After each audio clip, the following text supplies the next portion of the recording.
The third law of love. Love needs its semi-quavers.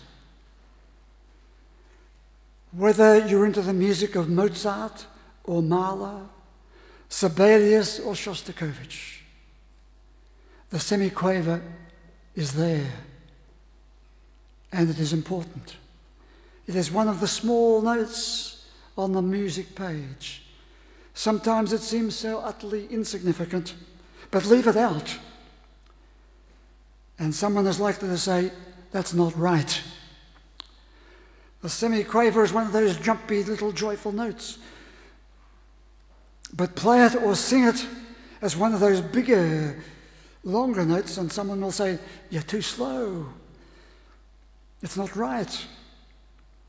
In the world of bagpipe music, which I once knew fairly well, the music score has the well-known conventional notes on the stave, but superimposed are floods of grace notes, tiny little buzz notes requiring a great deal of extra finger work. Get the semi-quaver type grace notes wrong, and you'll be quickly told to go back and do them again. Practice them until you get them right. The tendency, of course, is to skip over them, to fudge them. But we have to go back and restore those notes to their proper value. In contrast to that, when I was studying the Hebrew language of the Old Testament, that language, the Hebrew language, can be written without vowels. It most often is. If you read the Hebrew Bible, the vowels are all there. But the more you can become conversant with the language, you can leave them out. But you do have to be very conversant with all the flow of the language, with the consonants, before you can skip over, as it were, the vowels. In fact, the vowels are not even included. You're meant to be able to speak the language without the vowels even being included. The third law of love is about the semi-quaver. Love tells you what you value. Every day, what do you value? Big noise, big money, big power, big people, big position, big achievements. But do you properly value yourself? We might collide with a little thing and all of a sudden nothing else matters. We're given a backbone with 26 differentiated vertebrae. Damage one of them and you know about it, the pain is unbearable. One little bony structure in your back. How many bones are in your body altogether? But just one can bring everything to a halt. Or 32 teeth in the adult mouth, although I suppose most of us are down to 22 or 16. But let one of those little fellows ache, and as Carl Jung, the psychoanalyst, once noted, when one tooth aches, the whole body aches. So come into the daily conversation. How many words flow out of your mouth, stream into your ears every day? But one word can end a relationship. One word can tell everyone what you really value or what you're failing to value. If you skip over the grace notes and lob into reckless, unregulated words of anger, irrationality, and uncontrol, then some repair work needs to be done. The third law of love tells you what you really value, and more, it tells you if you value yourself properly. It tells you if you feel other people have any value for you. It tells you if you are valuing the right thing, the best things, the good things, the beautiful things. Some of you will want to say, but what is love anyway? Love has a large family that takes in caring and cooperation and companionship and friendship and positive moods and emotions, the supportive attitudes that we know about, and the generous thoughts in our minds. Love expresses itself in romance, in narcissism, the love of self, in altruism, the love of others, in philanthropy, all those. C.S. Eliot spoke about the 4 loves. But there are many, many loves in the whole family, and each one is different. The love of music, the love of words, the love of place, the love of beauty, the love of life, the love of colour. Alice Walker wrote in her book, the book called For the Love of Purple, one person in the story says, I think it must irritate God to the core if you walk by the colour purple in a field somewhere and not notice that colour purple. Every Australian should pause to feel the love of life swell within them as you drive past or walk past the jacaranda tree. Have you noticed them? In all their array of purple. God loves the colour purple, surely. And every Scot should jump and sing as each year the hills of Scotland are covered in purple heather.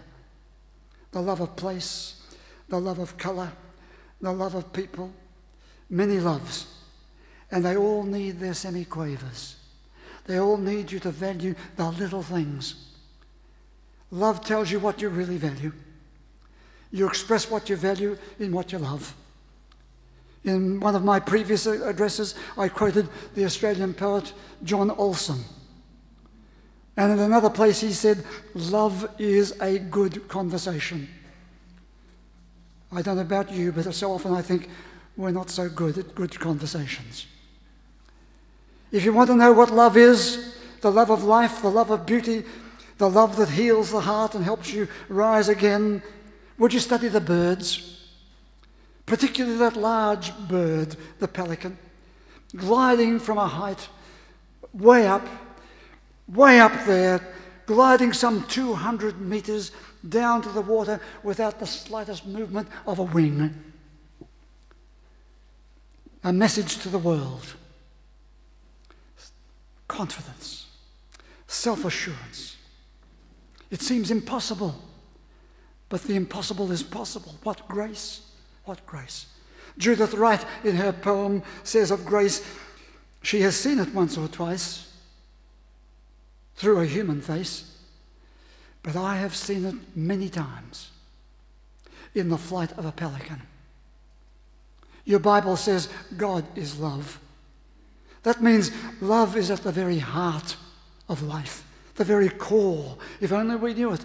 It is the gift to humans. It is the gift to the animals. It is the gift to the birds. They all have love. At birth, I hope most of us were surrounded by love, by happiness, by joy, by excitement. And then we began to make a bit of a mess of it. Love can quickly turn to need, to demand, to hostility, to resentment. Love can fade, love can die. The psychologists, of course, came onto the scene to rescue it.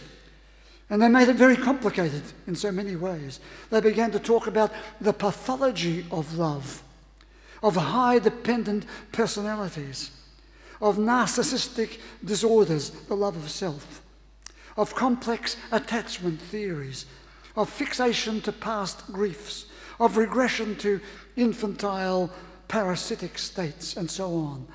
They sometimes got lost in their own language. Over half a century ago, Abraham Maslow, a very eminent psychologist, said, "It is amazing how little empirical sciences have to offer on the subject of love. They still are trying to open that great can of human emotion. It seems far more attractive to become absorbed in the pathology of love, in the tragedies and traumas of love, than to help people avoid and reduce those tragedies and traumas and embrace the really positive aspects of what loving can mean. That means giving far less priority to getting the perfect score, say, in the final examinations at school, and far more attention to learning the value of the semi-quavers of love, of kindness, of collaboration, of goodwill, of caring, of inclusiveness, of soft words. We neglect them so quickly. Of course, we sigh with relief that the Iraq War is over at last. Our own government at the time and later doggedly supported that war, a war that should never have happened. And apart from the disgraceful financial squander that it entailed, it meant that 4,500 American families will be bereaved forever. Over 30,000 young men and women will have to cope every day with huge physical injuries and more with the ongoing, untold psychological pain. But don't forget the 150,000, at least, 150,000 Iraqi families. Are they of less value? Next Sunday we're going to sing the hymn, "No longer hosts encountering hosts shall crowds of slain deplore. They hang the trumpet in the hall and study war no more." Oh, we'll sing it. But let's be clear, we don't believe it. What would happen if we took half the amount that we spend on the study of war and spent that on peace and love?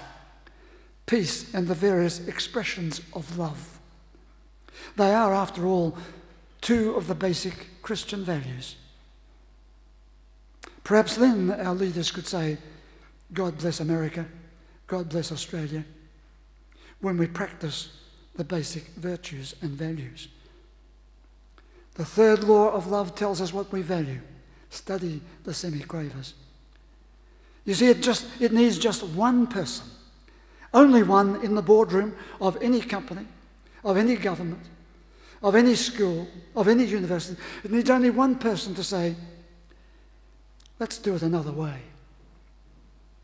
It needs only one person in any group to say, "Can't we soften it a bit? Isn't there an alternative?" The semi-quavers are part of the music of the world, the soft, the lilting, the vitality of music, the essential part. They are essential. Love in the world of human relations, in the world of business, politics, academia, love needs that essential vitality, that essential softness, that essential generosity and goodwill, that essential happiness. The joining of psychology and theology of our best harmony. Go for all those quarrels about what you believe and what you don't believe, but here is something we can do. Here is something we can be. Bring them together and find that harmony. Who's going to knock that? For this to happen, we all need to reflect on our own inner value.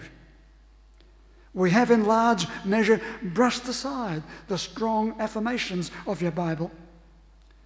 Sometimes because we've got blocked in all those beliefs. I don't want to believe this, I can't believe that, and so on. The beliefs have blocked us.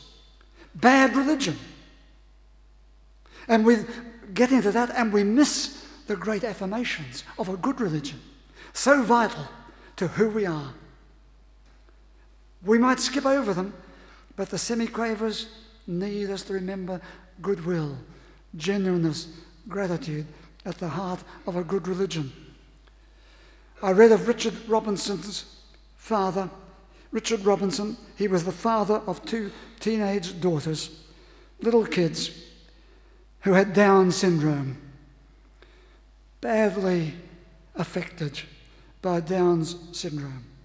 And he told in his story how his daughter Amy, extensively affected, came to the Thanksgiving table prepared with her own handwritten list of things that she was thankful for.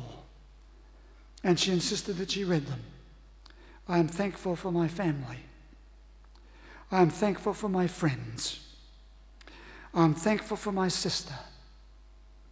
I am thankful for my mom who gave me flowers after my play performance at school. I love my mom. I love my dad. I love my sister. And she added, and I also love my brother. Struggling with severe challenges in her life, she put together such soft, good words. Oprah Winfrey interviewed a man called Elie Wiesel. I've mentioned him here. He was a child survivor of the Holocaust of Europe, transported to Auschwitz way back in 1944, survived that terrible experience, humiliation, the loss of his family, the loss of any sense of a good humanity, starvation and wretchedness every day. And Oprah asked him if he had any place inside him for gratefulness. And he replied, absolutely. Right after the war, he said, I went around telling people, thank you for just living, for being human. And to this day, he said, the words that come most frequently from my lips are thank you. When a person doesn't have gratitude, he says, something is missing in his or her humanity. For Wiesel, the key that opened that prison door of people's minds and hearts was the word of gratitude, the key, a simple key. It has a power to transform anyone's life. The Apostle Paul, Dietrich Bonhoeffer, executed in prison, Nelson Mandela, and many more were able to maintain an attitude of gratitude despite all they had been through. Gratitude, you see, can grow and blossom in the soil of adversity. So we're all faced with the question, how much am I valued? Who values me? You. How do I get value back into myself? How do I retain value? How do I restore value when I feel no value? Well, some of us disregard the importance of the semi-quavers of life. Others I know get lost in the semi-quavers and are closed off to those expansive, sustaining notes of great moments of life. Sometimes we need to remember that the great moments are all so important. They can just drop in front of us, or we can create them. But others again have been damaged. And love's semi-quavers don't have the appeal they might otherwise have had. Dr. Oliver Sacks, the neurologist, author of many books, wrote a book on the tales of music and the brain. He called it musicophilia, the love of music. Back in 1966, long before that book was written, he realized the profound effect that music had on people who were suffering dreadfully from Parkinson's disease. And he wrote, he said, since then, in more ways than I can possibly imagine, I have found music showing me its effect on almost every aspect of brain function and of life. Now, for most of us, music is something we hear every day, loud, soft, everything. And we take it or we leave it. But Oliver Sacks, a distinguished neurologist, points out that there are various conditions of the mind and the brain. And for such people who have those conditions, music is not something that can be there or not there. Music is so essential that it has the power, he said, the power beyond anything else to restore them to themselves, for them to believe that they have value again in themselves, at least for a while.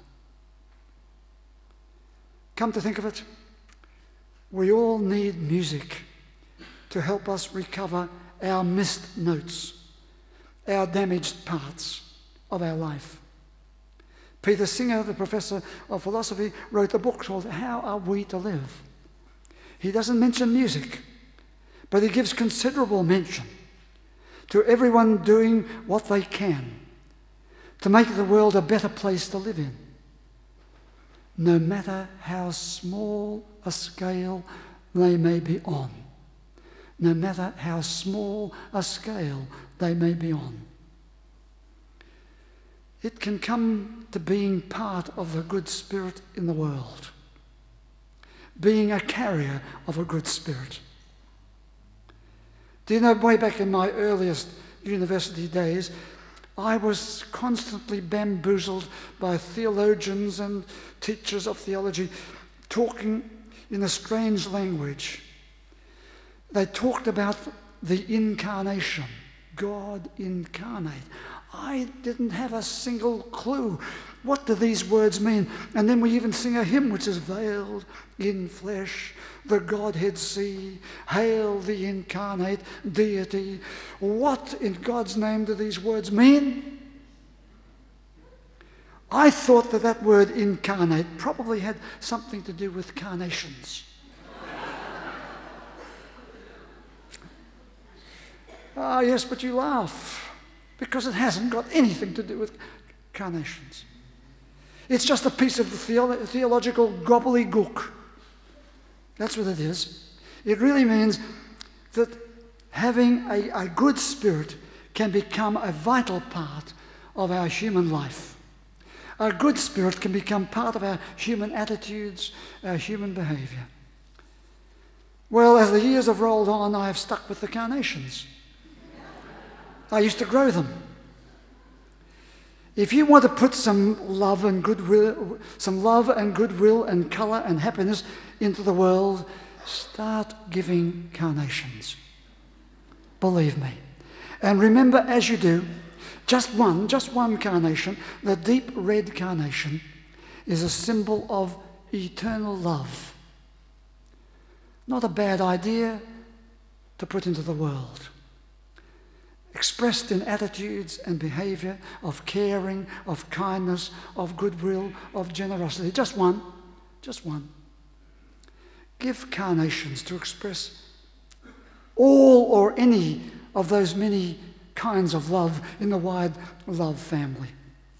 Oh, but you'll say, but don't you know carnations, really good carnations, are very scarce and costly?